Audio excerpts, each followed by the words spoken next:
So I was moved from the Bible Belt to Denver, Colorado in my junior year.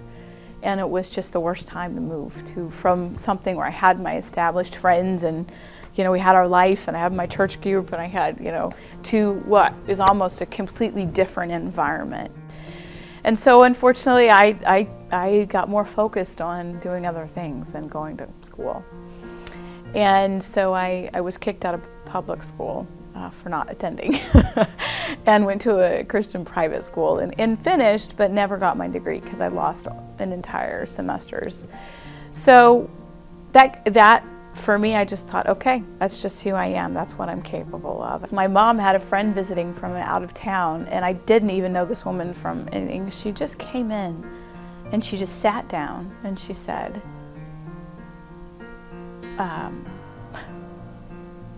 you're worth so much more than you know you are. I applied for Syracuse University and just thinking, okay, this is a long shot for me. I mean, I'm not that breed that they usually take in. And when I got accepted with a scholarship because of my grades, I remember I was on campus and it was reminded of that moment that I dreamed with my mom. I'm where I thought I never could be. And I know that sounds so silly, but it was just, I never thought I could be where I'd be. And then I still have that. When I sit and see what I do on a daily basis, I might pinch myself. Just trust. Trust that you're gonna succeed. That, it won't always be perfect, but enjoy the ride.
Hey guys, as you know, it's been my life mission to inspire as many people as possible to become heroes of their own personal stories, and I can't help but relate this back to the countless business owners and tech leaders I have spoken to in the past, because their journey in this digital era could not be more transformative.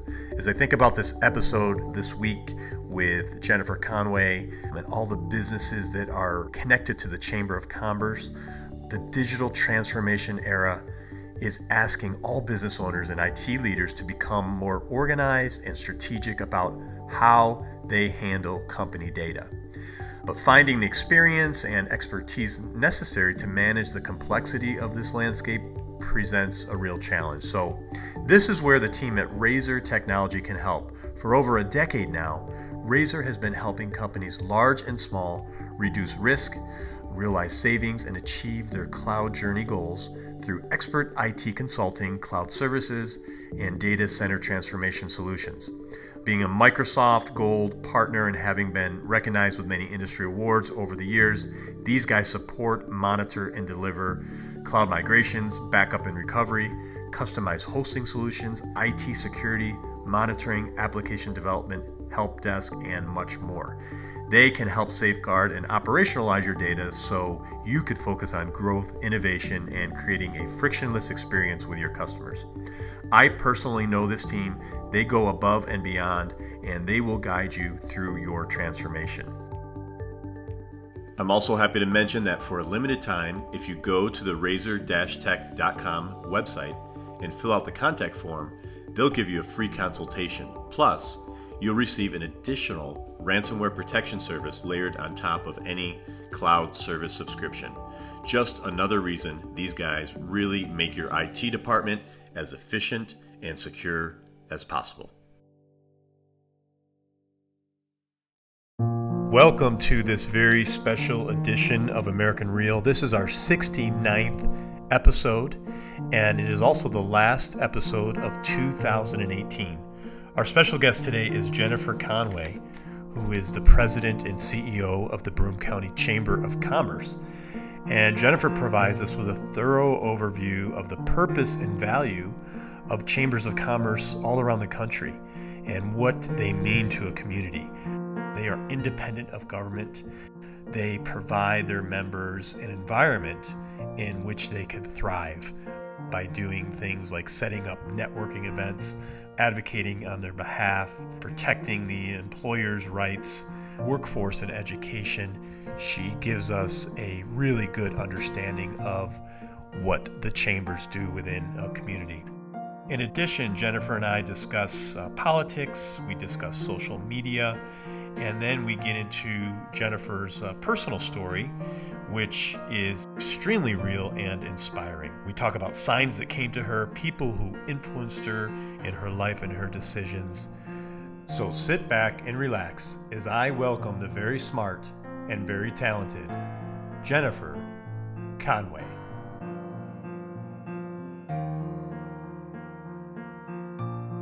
This is American Real. I am Roger Brooks. My guest today is Jennifer Conway, President and CEO of the Greater Binghamton Chamber of Commerce, where you've served since 2016. A Texas native, you've obtained an accounting degree at Whitman School of Management and was selected as a Whitman Honor Scholar at Syracuse University, where you are currently working to obtain your Master's in Public Administration from the Maxwell School of Citizenship and Public Affairs at SU. You are passionate about advocating for the economic vibrancy of this community, and I'm honored to be sitting down with you today. Jennifer, welcome to the show. Thank you, Roger. I'm glad to be here. Well, it's really a pleasure. We met a couple of years ago, I think right after you started in this new role. And I know when you first started, you discussed coming in at the right time, that things were happening here, and that you were looking forward to having a seat at the table, on some of the bigger issues. So over these 2 years, how have you felt? A little overwhelmed. It's incredible. Definitely have a seat at the table. This is a community that is in the perfect time for change, but it's going to take all of us to do it together. Working on things from poverty, that served on a poverty committee, anti-poverty committee, to workforce development issues facing our community, to people leaving our community, challenges, working on the airport. I mean, every day I face a different challenge. Childcare is an issue, affordable, quality childcare. We see childcare centers closing, challenges with that, our business climate. So all that seems negative, but yet it's, we're all working on it, but I sit at a lot of different tables on a daily basis. So I'm thankful for it, but it makes for a pretty kind of full schedule, but I love it. I'm sure. And for people who are not familiar with chambers of commerce that exist all around this country, can you give us a little background or explanation about what they do to help communities? Absolutely. Well, the Chamber of Commerce is it's a nonprofit. We're 501c6. And it's a membership-driven organization, primarily made up of, we say, the business community. I often say employers, though, because our membership is made up, we have 100 nonprofits, we have 850 members. We have nonprofits, we actually have schools that are members, we have businesses, both small and large, we have individuals who are members. But what really binds us together and what that concept is, that a belief that a strong economic environment is what drives our community forward. So if you think about it, and businesses are being in my MPA, often I hear the kind of that concept that business is bad, right? But when you look at it, who employs, gives jobs, who's writing those checks to the nonprofits that needs it, who's developing new technology, who's, all of those providing healthcare and education. It's just fascinating to me. And so we're passionate about ensuring that basically our members have an environment in which they can thrive. And so we work on different things every day. So whether we're helping them network by putting events together, whether we're advocating for the things that they need, whether on the state and local and even federal level. We, as far as employers, protecting employers' rights and helping have an environment that they can thrive, as well as and the workforce and education, and putting businesses in the schools so that they can connect with the students, especially on a local level, that our students can see that they can have a successful job in life right here in Broome County. So for me, every day is different. I go from marketing to politics to event planning to economic development on a daily basis. So that's what really the chamber is. We are independent of government. We're independent of, and it's just our members really drive what we do. Does it make it a bit more challenging to be in an area such as Binghamton, where there's not as many large employers, so you're having to go maybe down to that second or third tier to help support everything that you do? I absolutely think our makeup really percentage-wise is the same as it is nationwide, but our large employers aren't huge. When you're not talking about a 20,000 employee base where you might have in a larger city. We have 80% of our members have 10 employees or less, and then we have another 10% is 50 or less, and then the remaining is 50 and above. We have an incredibly supportive business community. It's just we're trying to support a community with less businesses, but it can make it challenging. I think too I'm seeing it grow though, and so even just in the past 3 years that I've been here, we're in a lot better place, which is exciting. And I really liken that to the efforts that all of us, both on the state, the nonprofit, and the education and the business community are doing to kind of move us forward. Fantastic. I know you're coming off a week of travel, working hard to try and bring a second airline here. We talked a little bit about that off camera. Talk about the challenges with that type of endeavor. What this community and other similar communities are up against for things like airlines leaving when you only have one choice. The airport, it was something that 2 years ago, I met with the county executive and with one of my board members, John Sarah, and we sat down and said, this is of key importance. And before that, the business community had kind of been shut out of that conversation. And so coming into it, I didn't know everything. I just knew we needed a vibrant airport. And it's something that everybody had an opinion on, but I didn't. Going into it, I didn't know why we were where we were, right? And if you don't understand it, you are somebody who just you just make well, should be easy to go get an airline, right? Why isn't so-and-so is not trying hard enough, or so-and-so is not doing this, or the county or the state or whatever. And so I spent the first year really understanding, trying to understand why we were where we were. Worked closely with the airport commissioner. And I learned a lot. This is a very complex problem that we have. We have a airplane, as they retired from our standpoint, the two airlines left not knowing the other one was leaving. So it was that perfect storm. They're retiring turboprops, that's what that was servicing for both the two airlines that left. Those planes are just no longer flying. There's only one that flies to Guam right now. So you just pull out an entire fleet of airplanes nationwide. That puts a challenge on the regional airports. And so, and on top of that, there was a new requirement for pilots to have an additional 1,000 hours or more of training just to sit in that seat. And pilots were already at a shortage, and they were low paid at that time. The good thing is this has just kind of pushed up the pay and pilots. So if anyone wants to be an airplane pilot, I highly recommend it. But what it did is put that shortage, so the smaller airports had pressure, and somebody who was wanting to spend so much, or had to spend so much hours in training and time before they could get a real paycheck, they was going to opt to the larger paycheck at a larger airport, flying more of a international airport or a larger hub airport. So it left small ones like ours kind of scrambling. And so when airlines are doing the shift that they have to, so they have a shortage of planes and a shortage of pilots, they just have to look at the markets and see what they can do.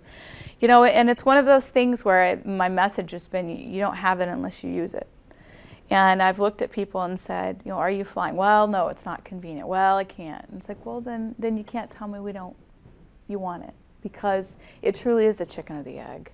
And if we don't use it, we're going to lose it. And I'm not saying I'll lose it, but they go by how many people are on the plane. So right now we're great. We're filling our flights to Delta. We're at great capacity. We have a proven demand. But it's the long game, right? So just somebody has to underperform in another market for us to get a market.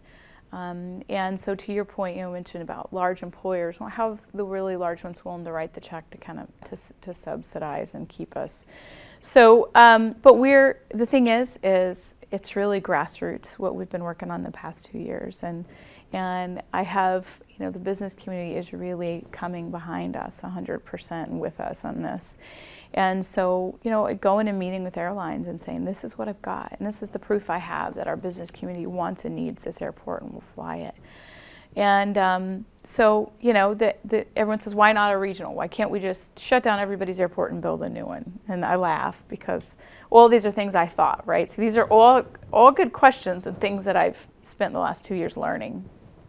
And there hasn't been a new airport built since 1995 with DIA. I mean, the error in that was, $5 billion at that point. So it's just not smart, one of taxpayer dollars, right, to make that move, because we don't, we want to have a winner, right? But as our community keeps growing, we can support what we've got. And so, it's just, my message has been just work with us. The way that you show our support is flying. Yeah, it may be challenging, and if you get, our airport's cancellation is no less than anybody else. All our statistics are great. It's just that when you only have one flight coming in and you get canceled, well, you get canceled. You have only one flight, none. So, but I really, at the end of the day, I want to know that I know that the business community, and then that's my role to represent that from the Chamber's perspective, is that we did everything we could, and we put our heart and soul into it, and are doing what's best for the economic development for our community. And for me, I see that when a business is looking to move somewhere, they're going to look and see if there's an airport. I have employers say that every day. We just need people to get here, and we have great options all around us too. And we're actually blessed to have that. We have so many options. But I really believe in the importance of what we have right here in our community. Are you optimistic after your meetings and learning more about the process? I really am. I mean, I think I 100% know we have the demand and we could fill another plane, and the airlines know that. I'm a believer that if maybe put your hand to, it will prosper, and I've spent a lot of time both. We and those who've worked alongside, I've worked alongside with, like the county executive, the legislature, and the airport commissioner. We've put a lot of time into this, and so I'm trusting it's going to bear fruit. Great. So it's no secret that you're passionate about believing in people, and as you like to say, depositing in people, especially those who did not do things perfectly. Can you discuss how you've grown as a person and as a businesswoman?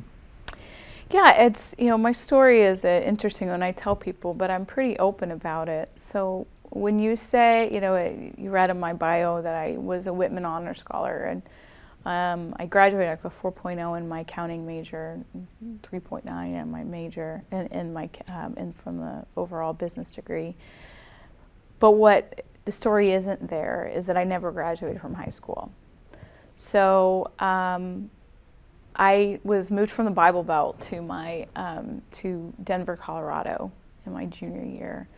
And it was just the worst time to move from something where I had my established friends and, we had our life and I had my church group and I had, to what is almost a completely different environment. And so kind of being shoved into that, my dad was transferred and I just was friendless. And I remember the first day I had seen a group of girls that I thought would be my friend. I walked up and it was literally one of those mean girls moments, they turned their back and I was just, oh my God, I went to the restroom and just cried. I called my mom. And so, I walked out and there was this I laugh, a skater guy who became my friend, but it put me in a whole different path and groups, right? Because you just go where people are willing to be your friend. And so unfortunately, I got more focused on doing other things than going to school. And so I was kicked out of public school for not attending and went to a Christian private school and finished, but never got my degree because I lost an entire semesters. So that for me, I just thought, okay, that's just who I am. That's what I'm capable of. I just didn't. And I remember I was on a path in Denver, and it was not one that I think was who I really am and what my core belief system was. But I had gotten to the point where I just thought, this is all I have, right? I didn't believe in myself. I didn't believe in my abilities because I'd screwed up. And I remember my mom had a friend visiting from out of town, and I didn't even know this woman from anything. She just came in. And she just sat down and she said,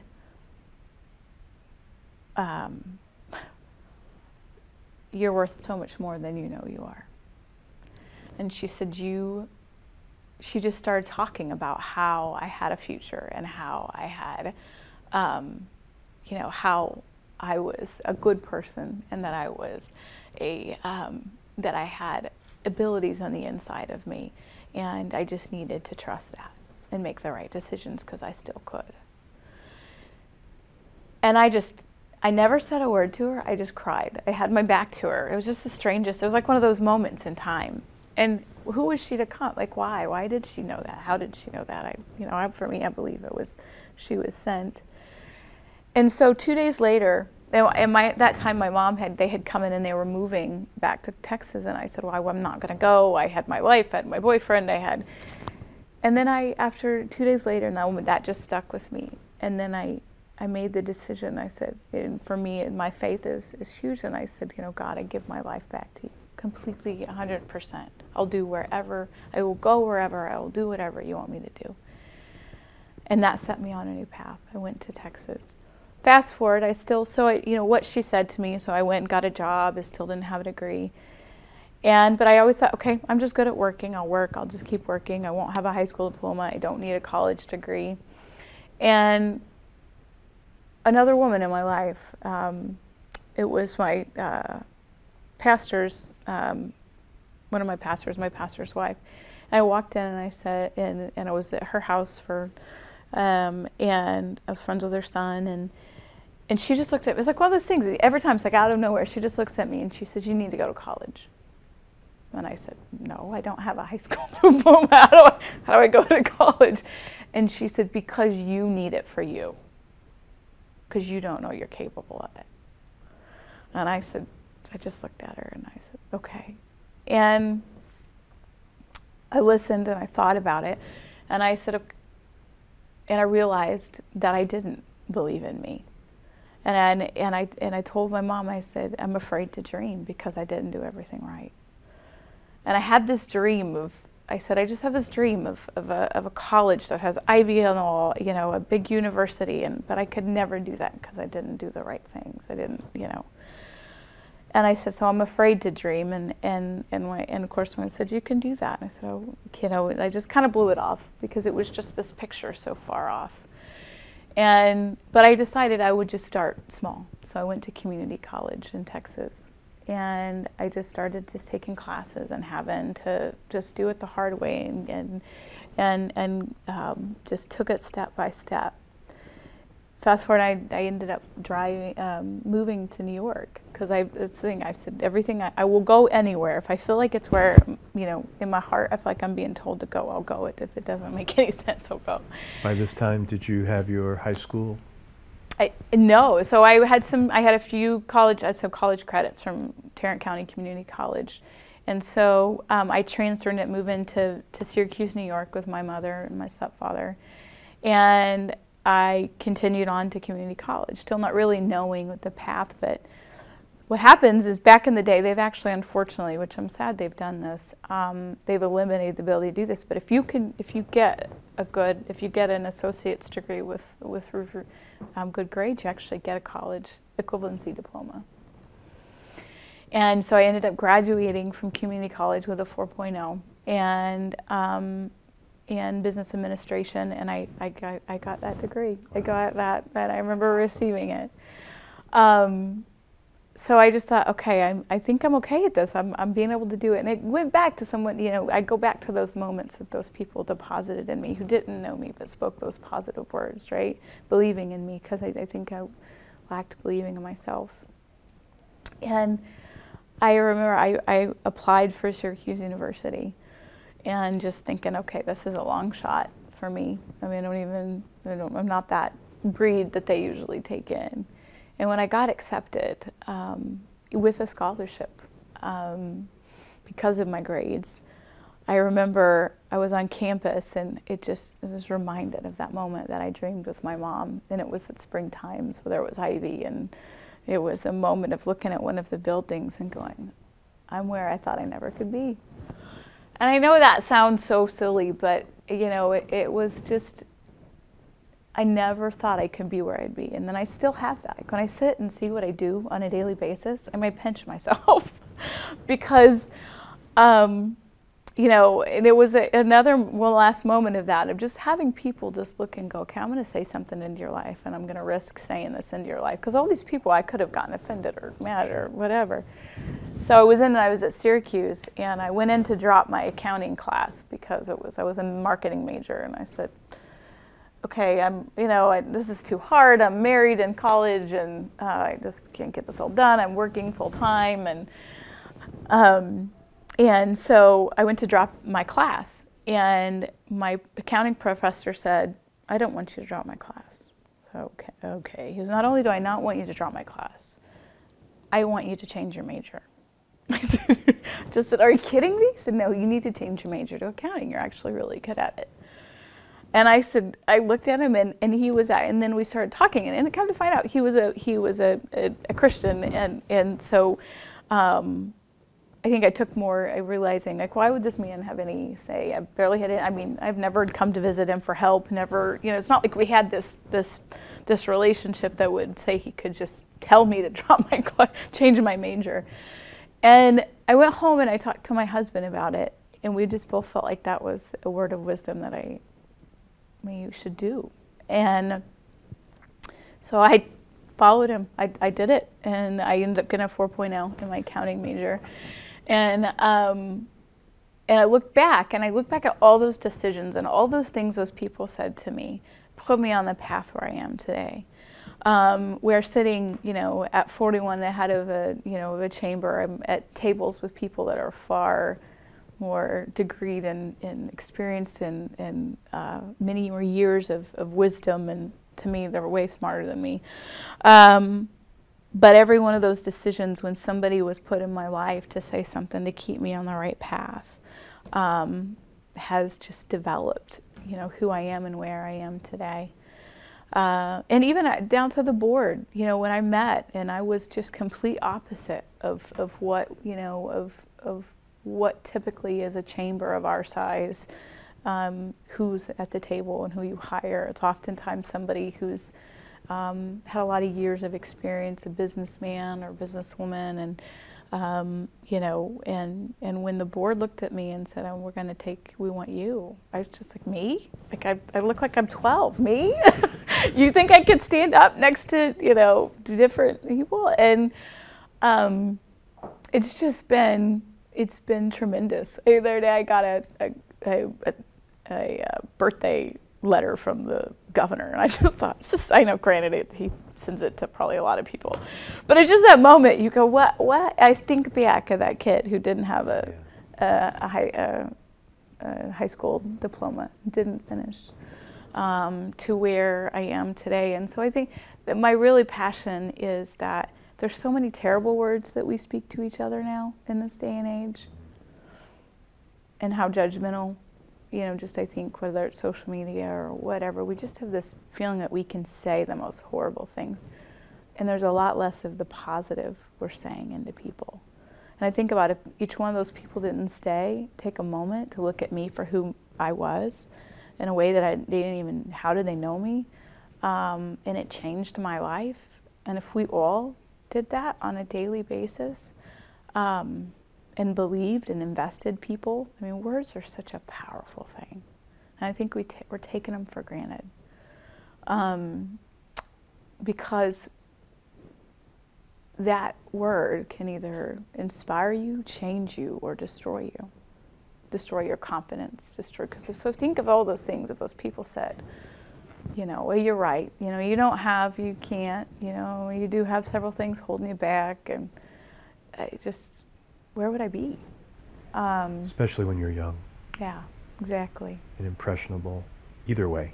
Mm-hmm. So these people that came into your life on random occasions, when you think about that today, do you feel that, like people say, everything happens for a reason, and those were a couple of moments that really changed the trajectory of your life? I mean, absolutely. I mean, I look back and know that they were of absolute importance. And I want to be that for somebody else. I want to believe in that student, that when I look and I work on it, we do some career nights in the schools, and I go look for the kid that didn't do it the right way, or doesn't, because they've got every bit of qualities in them. It's just finding out what drives them. And what drove me is I just wanted to work. I wanted to be out there doing. And so, you know, finding that passion in each one of these kids and putting them on a path and telling them you believe in them and that they can be who they were created to be, and no one else can be that in the world, is really important. Yeah, I'm thinking back, my daughter just last night said to us, we were in the car on the way home, and she said, how come there aren't any women leading like sports teams or hockey teams? You know, why is it all men? And my wife says, why, is that what you want to do? She says, yes. So I just said to her, well, you need to do it. You need to be the change. You need to do that. So you got me thinking about that, even with my own daughter. Yeah. But I'm sure there's lots of situations every single day where we as adults have opportunity to talk to our youngsters or give some confidence or words of wisdom that may help change their path. And I think sometimes we don't realize we don't say it enough. The reinforcement. The reinforcement of how, you know, it's not the whole give somebody a prize. So there's a difference, right? You know, we say we're not letting kids be tough, but still as parents, we should be finding in them what is good and encouraging that and talking about that and lifting that up so that they have confidence in themselves. Because if that was the really one thing that I felt was lacking, is that I never had the confidence in myself. And it's telling kids, you know, you can do, you know, it's not that you can do anything you want to do. You will do the thing that you're supposed to do, right? So I think there's a difference for me. It's like in those words of trajectory that put me on the right path to be who I was supposed to be excel at what I was supposed to do. Just saying you can be anything is different. Of finding that thing that you were designed to do. What are your strengths and the things that will make you succeed at what you're supposed to do. So if, telling somebody they can be an astronaut, if that's not their core qualities, then that would be wrong, right? It would set them up for failure. But if your daughter has a passion for that, how do we develop that? How do we give her the skills even more to be successful at that? And I think it's really important. And I'm so happy to see, and for my daughter too, I'm glad that she sees a strong woman in her life. And I grew up around that. Texas actually has a lot more women, and they have had 3 women governors. I mean, they've, women in leadership hasn't been a thing, but I think New York is a little behind in that. And seeing even locally, it's like women are great at tops of their, nonprofits, but then when you look at the business, we're still making those changes. And I can't wait for our daughters that it never even crosses their mind that there's a difference, right? And there shouldn't be a difference. There's a difference between, it's just who's the right person for the job, not who they are, what color they are, what gender they are, but that's who they're good at their job. So that leads me to my next question, which or discussion topic, which is barriers. There's a lot of barriers put up in life that we have to navigate. And it seems like those of us that are willing to get creative or help someone find a way to get around those barriers are the ones that succeed. But what's your take on barriers? I have come across them more than I've ever have in my my job. We have just, and I think in our day and age, it's getting a little more, I don't know, it's a little more polarizing, I guess we would all say. And what I have seen is that I've grown a lot. I have come from a place of ignorance on so many levels and learned. And we have to be willing to allow people to grow, right? So, and what I have seen is that in this community, the challenge is that we're letting those traditional barriers still stop us that need to come down, whether that's, political party, or if it's a belief system, right? Whether it's religious or it's non-religious, or it's, it has been that thing where we won't always work together because of those differences, and it's slowly coming down. But I've seen if there's anything that kind of is that segmenting people into these different, and my job is to work with anyone and everyone, right? But it's interesting because I say that because typically the Chamber of Commerce comes from the perspective would maybe that there's a certain, we're defined as a certain group, right? I'm just going to kind of name off all the stereotypes. Sure. Conservative, pro-business, anti-union, it's more people with money and nothing about poverty and progressiveness and so I've oftentimes as an organization had people write us off to being at the table because they have this perception. That perception, right? And that's just not my board, the makeup of my of entire membership is cross. I mean, there's just everybody, and we don't work in those barriers. We may have certain not belief systems, but from an economic development perspective, that's really what drives us. Not party, not anything. And I've hit in this community of being kind of written off because I'm working with maybe an untraditional group, or I'm finding some of my greatest mentors are people I don't agree with politically, but they've become close friends, or they've become, because I think in the end we're all working towards the same goal. We just may have differences on how we get there, but I'm learning from them and they're learning from me. But we had to bring those barriers down in order to entrust each other and be willing to listen to one another And so that's been one of my goals as a chamber, is to bring kind of those stereotypes down, both those of the chamber, but also of what the chamber's had about others, and work across those barriers and bring them down. You see some, and it's been baby steps. I've had real painful moments where I've had to listen to somebody who's very angry because, they've been hurt by a perception, and so I've had to grow and listen and go, okay, where is that person coming from? Our anti-poverty initiative, there were those of us in poverty, not those of us, but there were people in poverty, and then there was the different people who are heads of organizations and groups. And in just listening and understanding, I had to bring those barriers down of why I thought they were in poverty, right? And listening to their stories and understanding their stories. But all of our barriers of us had to all come down, and the power of that, it was painful, it was uncomfortable for those of us, some of us in the room, but in the end, I understand like I never could have, right? I didn't understand the plight of that single mom who's had, having to work, on, and get benefits and, all those things that kind of are stereotypes that some groups may. And my role then has been, okay, well, how do we help solve that? How do we help them get, the resources they need to be just as successful as, that someone gave me?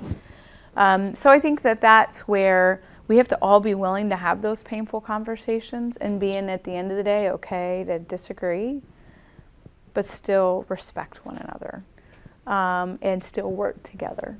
Because I think we can really get things done when we're at the table, but we can't get things done in our silos. How much does ego play into breaking down those barriers? Oh, more than I would want to say that does. And I don't know if it's ego, is sometimes the fear to lose power, right? And but I found it's even more powerful when we create strong relationships. And it's, don't be afraid to lose. For me, and I'll say this, I just think, and a little open to party is not as much as an issue on a local level, because we all just have got to have a strong community, and we have to be willing to be okay with that, right? Work across those boundaries, and I have been doing that, and our chamber is very good about that. And I think at the end of the day, and even for me, I find sometimes when I have to be willing to trust and let go of control and power, in order to know that we're going to have to get things done, and it may, and compromise, right? I mean, there's got to always be compromise, and because in the end, we're not going to, with the division, it's not going to go forward well. What motivates you so much to problem solve, to overcome obstacles, to break down these barriers? I think that goes back to kind of my personal story of of realizing the power of when we do that, right? I'm one of those people, I can't just, and I've been this way, I can't just sit back and be okay with people in pain, or things declining, or problems happening. And I'm one of those where I don't have the solutions, I don't, but I'm passionate about bringing the right people to the table to figure it out. So you're a connector. Yes. And because I will tell you, I don't. If you're coming to me to know how to solve something, I'm not going to know. But I'm passionate about bringing the right team together to get it done. And I think about that from our chamber staff perspective, an incredible team that I work with. And we each bring something different to the table. And I can't know everything, and I'm not going to know everything. And I want for each of them to be the expert of what they do. And so it's the same thing on a community level. Not one person has all the answers. And so we've got to bring that team together that can solve some of the bigger problems that we're facing. Because all the ones I kind of mentioned in the very beginning, those are huge issues. Childcare, That's going to take the business community, that's going to take the state, that's going to take the federal government. It's going to take all of us kind of understanding and changing our perception of that traditional model. Because financially, there's some families you just can't handle that. And I'm talking like even upper level where it needs to be. Even somebody who has two well-paying family jobs in the prices of what it needs to do to stay quality and to and to carry the subsidy for those who can't pay. The math just doesn't work. And so we're going to have to get really creative about that solution. And some of us who maybe have, free market to take care of it, free market's not going to be able to take care of this one because of some of the challenges that have been done, in regulations. So it's going to take all of us, and believe that our children being taken care of is very important for those of us to be in the workforce, because we all need to be working. Those who want to work, right? I value those who want to stay home with their kids. So that's where problem solving is. I just want to connect the right people. I don't feel like I have the answers, but I love to be in the room and watch the people who work who do. You talked a little bit about the political climate. Mm-hmm. We have a big election coming up this Tuesday. This will air after that time, but there's a lot of divisiveness right mm-hmm. now. It's hard for me to turn on the TV. I basically shut off the news for the last year and a half anyway, but the little bit that I do catch, it's not good. And I know you mentioned on a local level, really need to work together. How are you at this time right now? Do you see it more difficult to try to get things done because of the political climate, even at the local level? I think all of here's what's painful and go to what I see, because I think all our local officials and state and federal, they're all good people. What I see, and I think the pain that what pains me is that we're now making this about character and this people I think about on Facebook and people I work with and love on a daily basis who are my partners in the community, and these aren't elected officials but more different, and they'll post something about they'll say a statement about these these evil, and they'll just put a lot of really horrible descriptions and on describing a belief system that I hold. And I just stop and think, what do they know they're describing me? Right? Do they know that that's somebody that they're probably going to have to go ask for money for tomorrow, or they're going to have to? And I don't think they really would. If they sat across from me, they would never say that about me. They don't believe that about me. And I think, and the same thing, no matter what side. And it's I think that's the problem, right? It's easy to generalize, but really when you get down to the individual, would they ever look at someone they know and say that? Well, no, because they know me, right? And I think that's really, if you kind of apply that on a broad scope, we're applying all these motivations and all these evil tendencies and all these things on people when it's that person across from us having that belief system that we know them. Well, you're different, right? That's not you. But no, it really is. That's each and every one of us.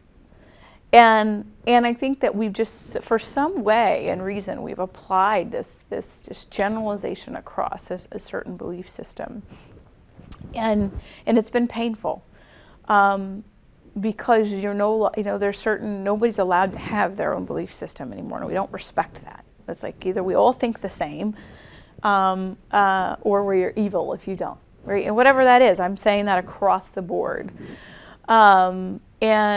And I think that's challenging, is we're not allowing what's made our country so great, right? The diversity, the different belief systems, the democratic process that's just made us who we are, and which is a respect for the different belief systems, right? And an entire constitution that has been developed to protect different belief systems. It's that, I think, has been we will generalize and apply to an entire group of people, but then they don't do it when they're individual. Thank God, right? But that's what's caused that divisiveness, and we need to stop seeing people like that. So. Is the mainstream media responsible for propagating this? Oh, absolutely. I mean, that's a moneymaker, right? I mean, we've put people. We have just basically said, if you have an opinion, say it, no matter how horribly divisive, and you're going to get paid to sit there and say that, because we're going to sit there and watch it. No matter if they're not even qualified to have that opinion. And they're allowed to have their opinion, but then it becomes a belief system of an entire nation, right? And I think that it has, and how do you get past it? And we're fueling an industry off of it, and it's just sad.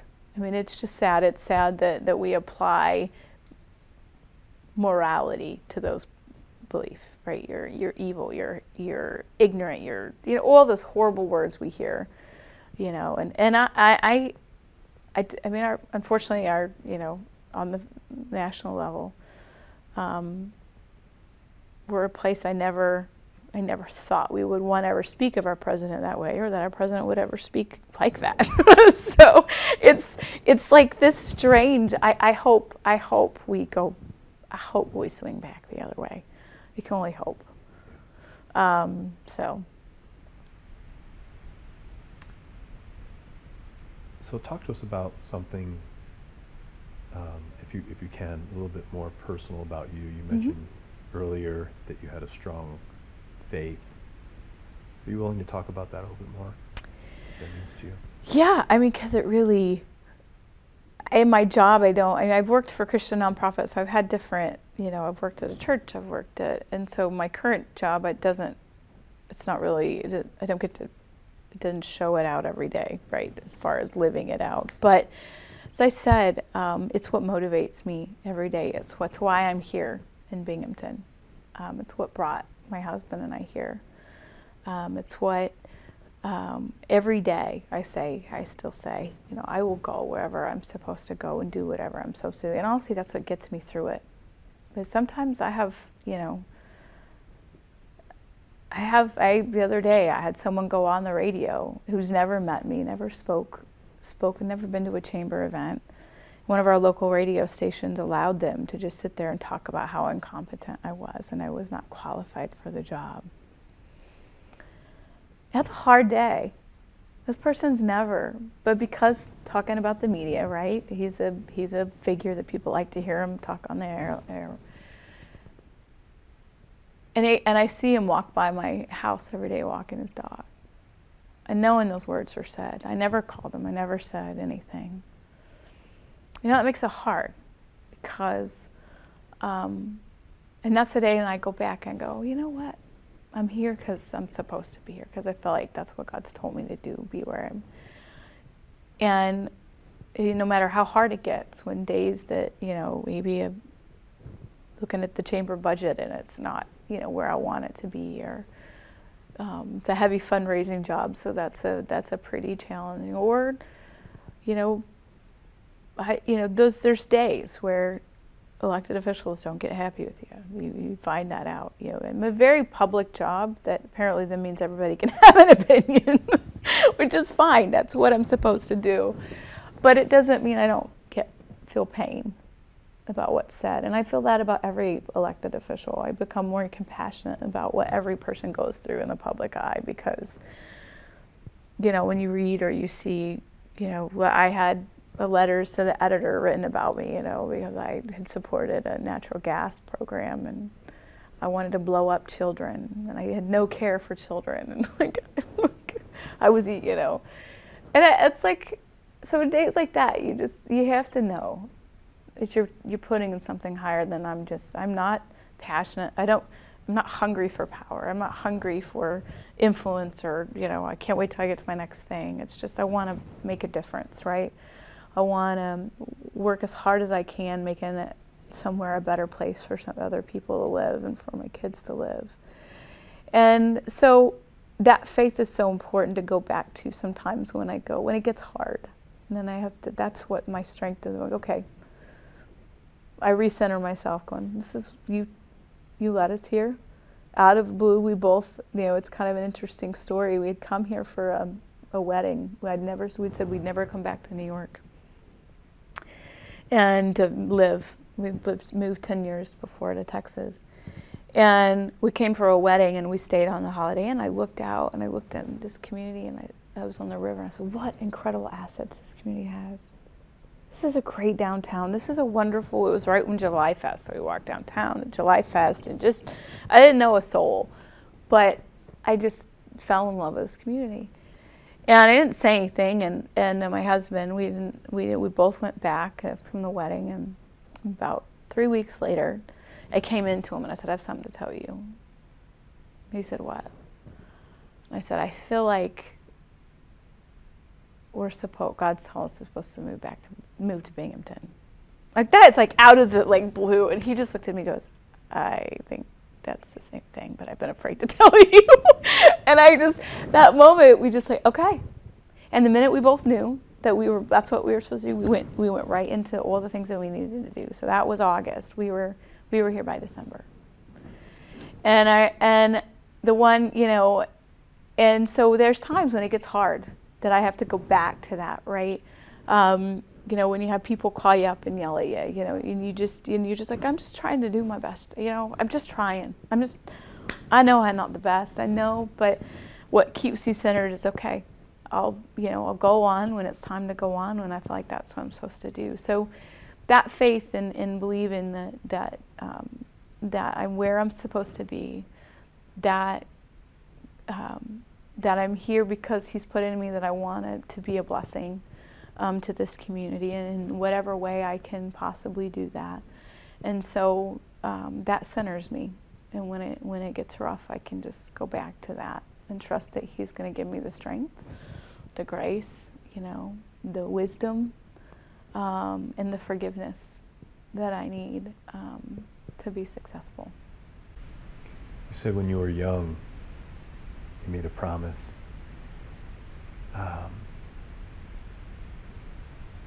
Have you pretty much stayed to that promise? I mean, because that's, a lot of people go through this, right? They're at the edge of, falling off the cliff, not literally, but God, I'll do whatever, whatever I can, just help me right now. They get through it and then maybe go back to some old ways but it sounds like from that moment you really stuck to it and changed your whole thinking and determination to succeed, not only professionally but in life. I mean, absolutely. It's been, I would go where He told me to go tomorrow, if it was Africa, because one, I know that that's where I'll be happy and fulfilled, right? Because that's where I'm getting my strength, is knowing, that I'm doing the best that I can do and what He wants. And I haven't done it perfectly. If I'd done it perfectly, God wouldn't have to put different people in my life to kind of get me on the right track. But He has. He's been faithful, right, to do that. I have to just be willing to obey and listen and obey. Getting my master's in public administration, that's something I'm doing that's like I would have never thought that. But I felt like it's incredibly hard. I work, I work oftentimes over 12 hours a day, and then I got to go do my schoolwork, and I spend, I'm trying to do it within a year because I know I can't, and so that's all my time is spent. And so I think that like I said, even if it says He does, okay, go be somewhere and go be quiet and go just work a desk job over here, and this is what I need, and you'll never be in front of anyone and say another speech or whatever He has me do, I would do that because I know that that's the only place where I'll be he's not led me wrong so so far, and I trust him. And that doesn't mean it's easy, right? I mean, that's never the promise. It just means that you'll have the strength to get through it. Yeah. So it's a key part of my life, and I'm blessed, I will say, because my husband is that same way. And so that's a key part that I don't know if everybody has that.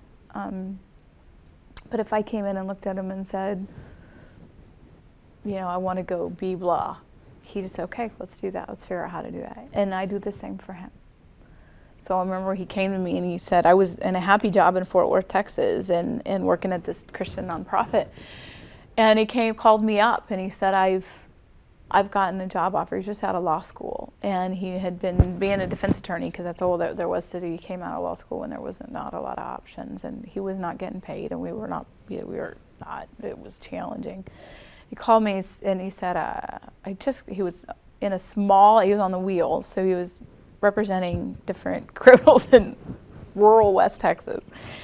And he calls me at work. He said, laughs. He says, I just got a job offer in Graham, and I said, you did? I said, yeah, the district attorney just offered me a job. And he laughed, thinking, and I said, honey, do you want it? And he said, I do. I said, then we're going to Graham.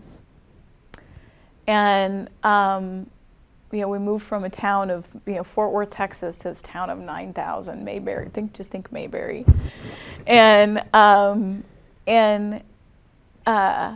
But I did, because that was what we felt was right?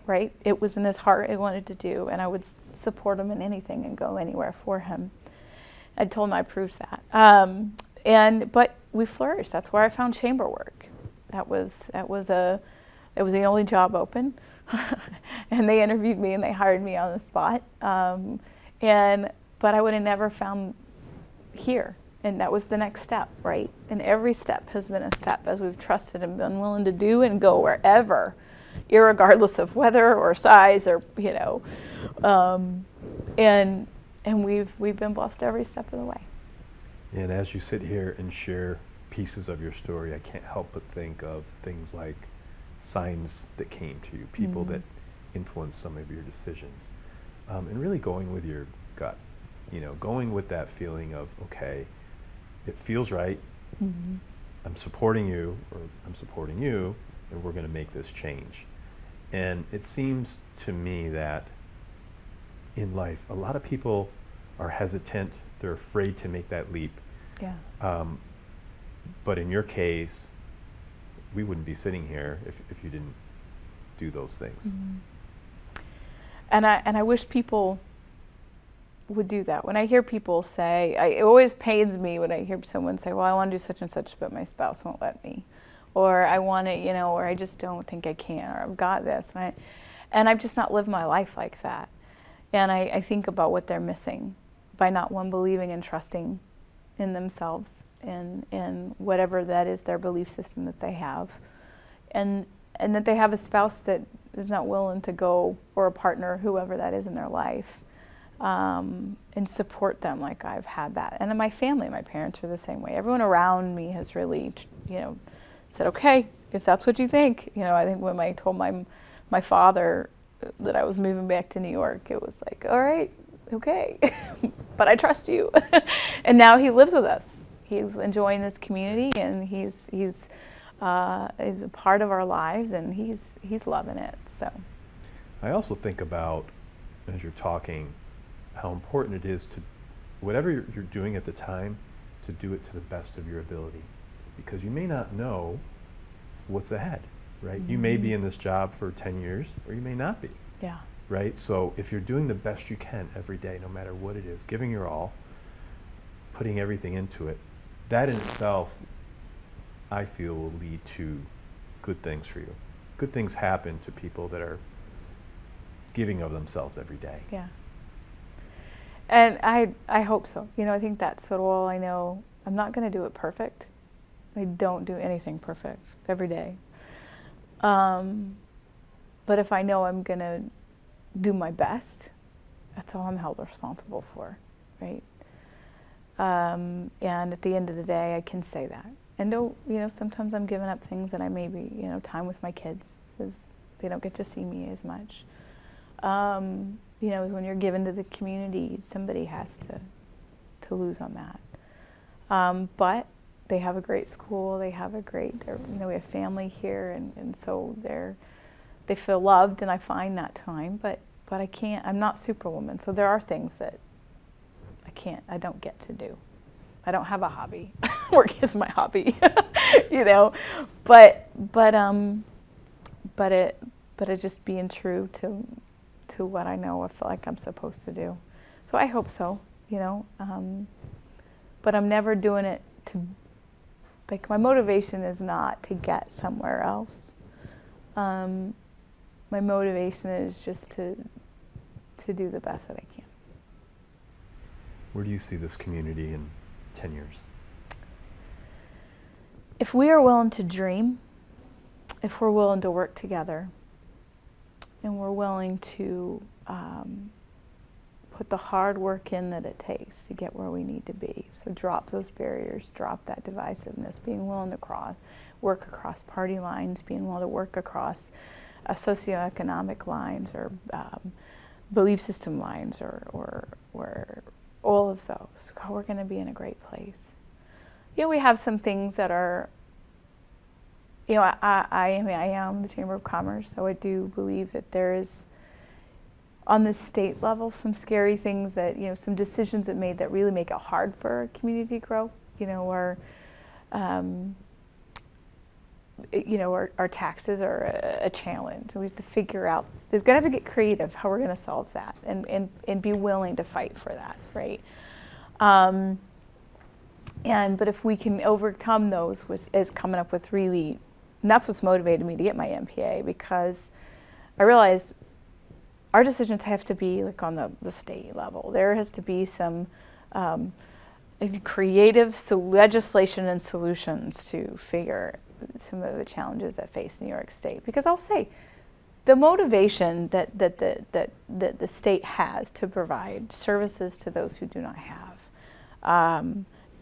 college to those who can't afford it, health care to those who don't have it, all of those are fantastic motivations. I mean, just I get that heart, right? It's just how do we do it? How do we afford it? How do we create a system where people can afford to live here and have all those things, right? And so, since I know the motivation is positive, right? And so it's like, okay, well, there's got to be some type of creative solution to that. I don't know it yet. So it's like, I want to go find out how. How do you work that system? How do you come up with ideas? I want to understand the government better, because it's a big piece of what New York State, what drives New York State. And so that to say, I see us, I believe though, I believe that I wouldn't be put here somewhere to watch it die, right? I don't think that. So I know every day it gets better. Every day a new business opens up. Every day young professionals decide to stay here.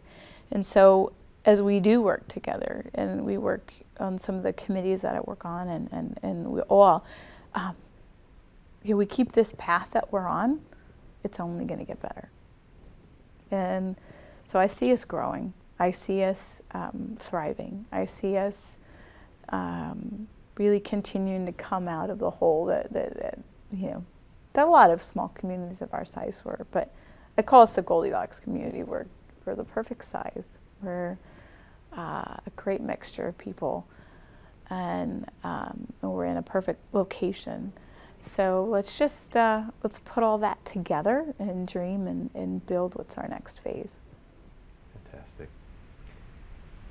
You have the Chamber luncheon, the 22nd annual Community Thanksgiving Luncheon coming up. Why is that day so special? That sells out. I mean, we're already, we sell out, and I think that's because it's that moment where everybody does exactly what I'm talking about. We just stop and we take a lunch to all get together and put all those things aside. There's a wide array of people in that room, and we just celebrate our community and those of us who are in it. And the energy is always so positive. And that's just one of my favorite, because it's just, everyone is, we're not asking for money. We're not, we're just telling good stories. We're celebrating those who've given to our community. And it's just, it's such a, just a fun little moment to get together and say, we've got it good, we're blessed, and let's just celebrate what we have. You just talked about good stories, Mm-hmm. and that's what we're trying to do here in American Real, is share people's stories and then help our viewers find themselves and find their own story. Yeah. Is that something that you think about? Is that something that's important to you, to help the younger generation, to help the business owners believe in themselves, find the confidence to be able to share their story and not be afraid of it? Yeah, because I love what you, I love the word real in that, in American Real. Because that's one thing I've always been. It's just, you see what you get. I will tell you the truth. I will tell you where I feel like I'm failing. I will tell you, and I love to hear, sometimes I just love to hear people say, I don't get it, or I feel, because that's just being real. And it makes me go, okay, I'm not, it's not just me, we all, and if we can just be ourselves and be okay with each other, and just be real. I think something that bothers me more than anything is when people just, they try to be something they're not. And that's one thing I'll tell you, I won't be something I'm not, and I will never admit I'm going to be, I'm more than I am. And so I love it when people are willing to be open and raw and honest and give into others, even by if it's just saying, hey, this is where I screwed up. And this is the story, I'm going to tell you how I got of it. Because all I have is to give of what I know and who I am and what I've experienced. I'm not a rocket scientist, so I can't get you to the moon, or I can't solve any worldly problem, but all I can do is give you what I've learned along the way. And one thing I've learned is the longer I get, the less I know, right? I have a lot more to grow. So I think that's what I love about it, is I love to hear people's stories. Just tell me about your life. What have you learned? My grandmother, right before she, I didn't know. One day I just felt like she was nursing home, and not nursing. She was in an assisted, just like a home, but not a nursing home yet. And I just felt like I was supposed to go have dinner with her and just go across town. And I just let her tell me stories, and it was just told me about what she learned, why she picked my grandfather, I learned so much that night.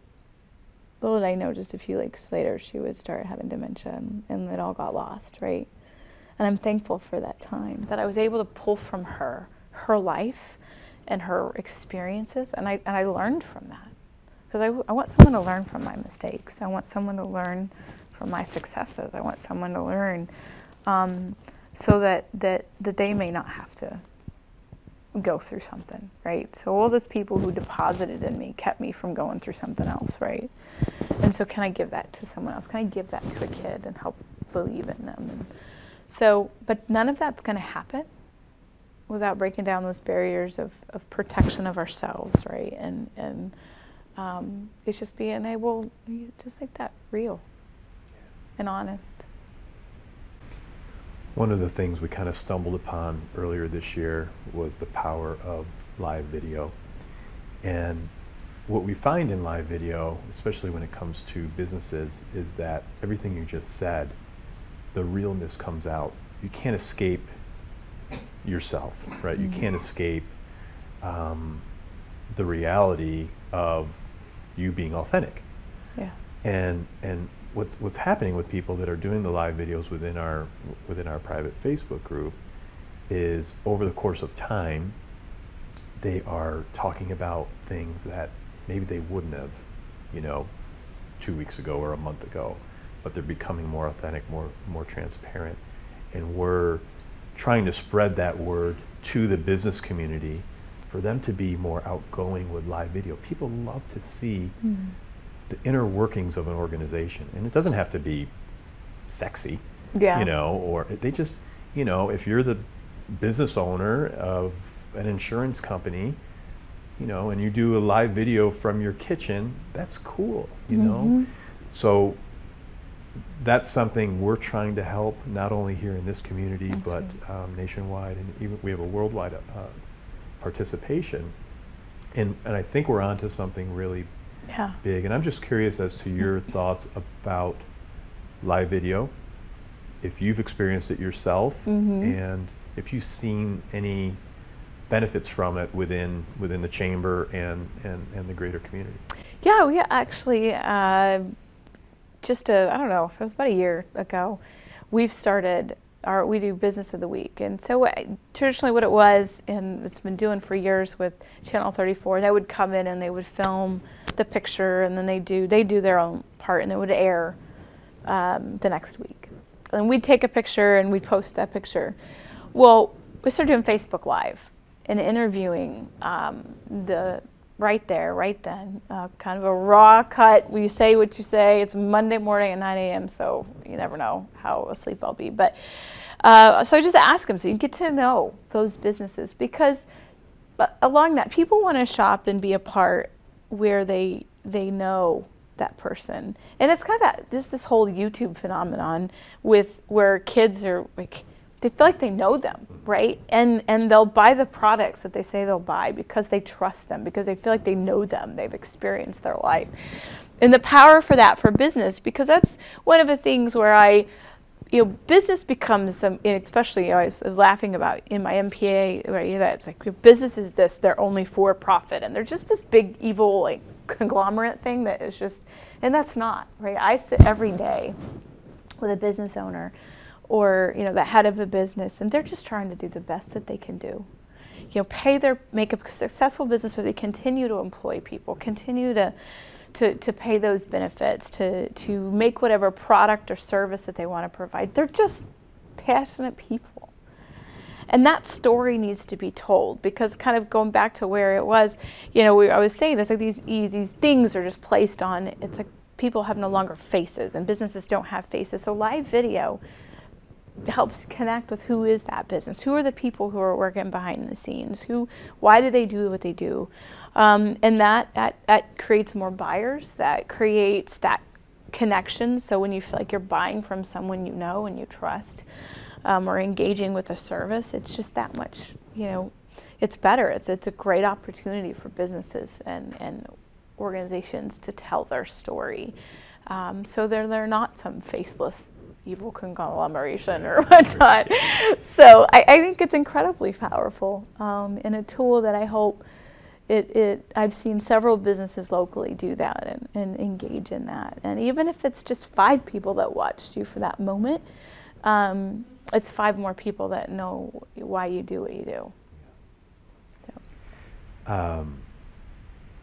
This has been a great conversation. You have a very inspiring story. I didn't know the level of struggle that you went through, that you overcame. We're blessed to have you in our community. Thank you. I do have just a couple of quick questions, if you don't mind. If you were to go back and call the 20-year-old Jennifer, you'd call your cell phone right now, what would you say to her? I would say to her, believe in yourself, right?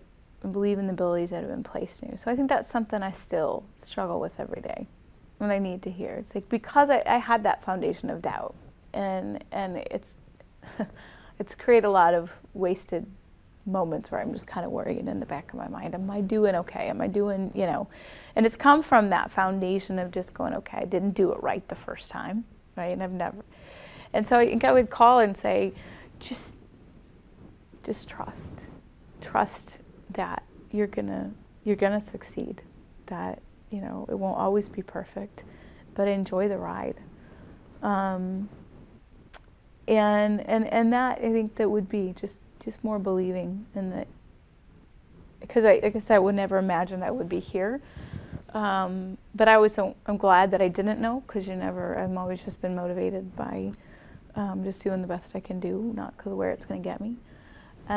So I would say just that trust yourself, trust what's been deposited in you, and that it's good enough. Love that. And the last question that I ask every guest, you're still very young, but if you think about your legacy, what you want to leave behind someday, what do you want that to be?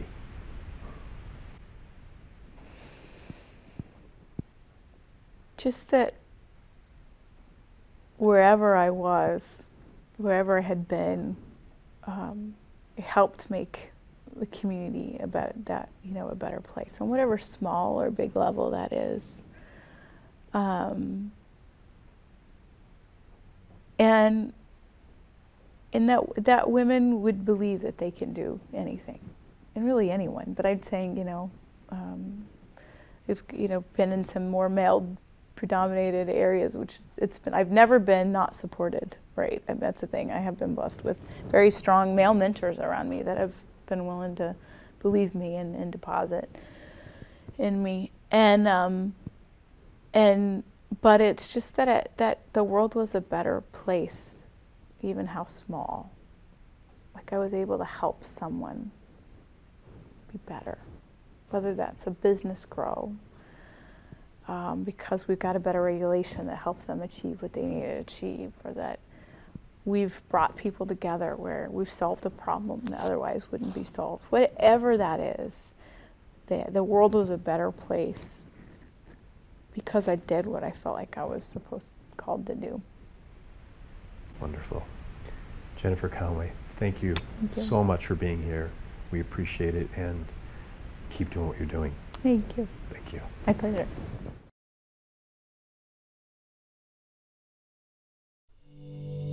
Thanks for tuning into American Real. Be sure to visit our website, AmericanReal.tv, or search for us on iTunes or YouTube for past episodes. While you're there, please rate us or leave us a review, as that helps others find our show. I am truly grateful and appreciate all of your support. At American Real, we're on a mission to help as many people around the world fulfill their dreams and obtain their goals. If you'd like to be part of our inner circle or want one-on-one coaching, check out the American Real Learning Academy, where we have self-help groups and courses so you can build the best you.